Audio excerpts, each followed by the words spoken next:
اللہم صلی علی محمد وعلی محمد وعجل جزاک اللہ۔ ناظرین نعت آپ نے سنی، آگے سیگمنٹ ہے چھوٹا عمل عظیم ثواب اور نماز ٹائمنگ۔ بہت شکریہ جزاک اللہ فاروق بھائی جی۔ ناظرین سب سے پہلے تو جمعہ کی بہت بہت مبارکباد، اور سب سے پہلے نماز ٹائمنگ آپ کو بتاتے ہیں کہ لندن کے وقت کے مطابق نماز ظہرین ہے 1:04 پر، اور نماز مغربین ہے 9:37 پر 9:37 پر، اور کل کی نماز فجر ہے 2:25 پر 2:25 پر۔ نماز ظہرین ہے 1:04 پر، نماز مغربین ہے 9:37 پر، اور کل کی نماز فجر ہے 2:25 پر۔ یہ تھے لندن کے وقت کے مطابق نماز ٹائمنگز۔ بڑھتے ہیں اپنے چھوٹے عمل عظیم ثواب کی جانب۔ پہلے ایک ای میل کا جواب دینا پسند کریں گے، اور ہمارے بھائی نے سورہ سبا کے متعلق پوچھا تھا، اور ہم نے ان سے وعدہ کیا تھا کہ مولانا عابدی سے پوچھ کے آپ کو ضرور بتائیں گے۔ تو مولانا عابدی نے بالکل اس بات کی اجازت دی کہ آپ نے پوچھا تھا کہ سورہ سبا کو پورا ہی لکھنا ہے، اس میں 7 ہیکل آتے ہیں، تو مولانا نے یہی جواب دیا ہے کہ پوری سورہ کو لکھنا ہے، اس میں چاہے 7 ہیکل آتے ہیں یا نہیں آتے۔ مجھے امید ہے آپ کو جواب مل گیا ہوگا۔ سورہ سبا کا وہ حصہ ہے اور پورا آپ نے لکھنا ہے، اور ہاتھوں سے لکھنا ہے یہ بھی میں مینشن کر دوں کیونکہ اس حدیث میں شامل تھا کہ ہاتھ سے لکھے۔ آگے بڑھتے ہیں جی۔ آج کا جمعے کے متعلق جمعے کے لحاظ سے علماء فرماتے ہیں کہ جمعے کے دن غسل کرنے کے بعد ظہر کی نماز سے پہلے 2 رکعت نماز حاجت پڑھے نماز فجر کی طرح، اور پھر 1047 ٹائم 47 بار 1047 بار ماشاء اللہ لا قوت الا باللہ العلی العظیم، ماشاء اللہ لا قوت الا باللہ العلی العظیم اگر پڑھے گا 1047 ٹائمز جمعے کی نماز سے پہلے نماز ظہر کی طرح، اور پڑھ کر اس کا ثواب حضرت امام محمد تقی علیہ السلام کی مقدس روح کو ہدیہ کرے، تو امام محمد تقی علیہ السلام اس دعا کے لیے خدا سے سفارش کریں گے، اور وہ دعا انشاءاللہ ضرور قبول ہوگی۔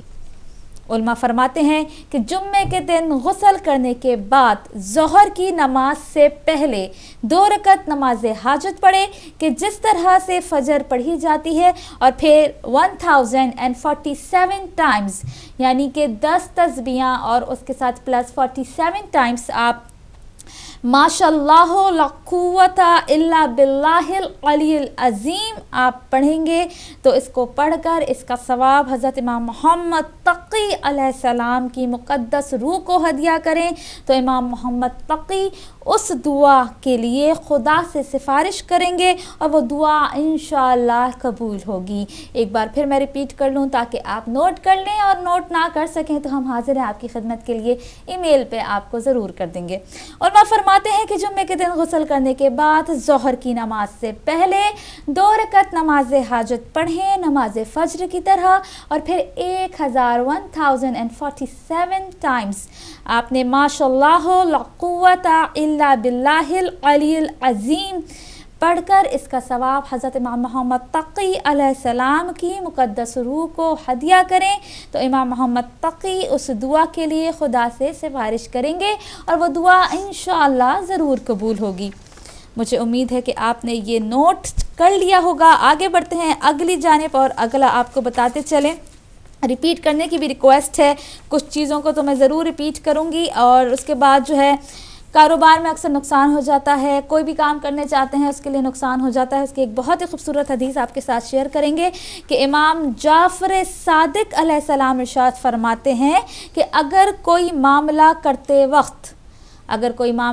وقت 3 بار سورہ علم نشرہ پڑھ لی جائے تو اس معاملے میں ضرور نفع حاصل ہوگا۔ کوئی بھی معاملہ کرتے وقت، کاروباری معاملہ ہے یا کوئی بھی آپ کچھ بھی کسی سے بھی خرید و فروخت ہے، کاروبار ہے، یا کوئی بھی آپ کام کرنے جا رہے ہیں، کسی سے 2 لوگوں کے درمیان معاملہ، رشتہ بھی اس کو آپ لے لیں کہ 2 لوگوں کے درمیان رشتہ طے ہونے جا رہا ہے، تو اگر اس معاملے کے وقت آپ 3 بار سورہ علم نشرہ پڑھ لیں تو اس معاملے میں ضرور نفع ہوگا، ضرور فائدہ ہوگا۔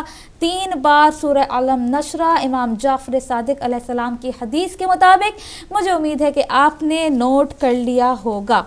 جناب اس کے بعد ایک ریپیٹ کی ریکویسٹ آئی تھی، وہ ریپیٹ میں ضرور کر دوں کہ ہم نے بتایا تھا کہ رشتوں کے بارے میں جو ہماری بہنیں بہت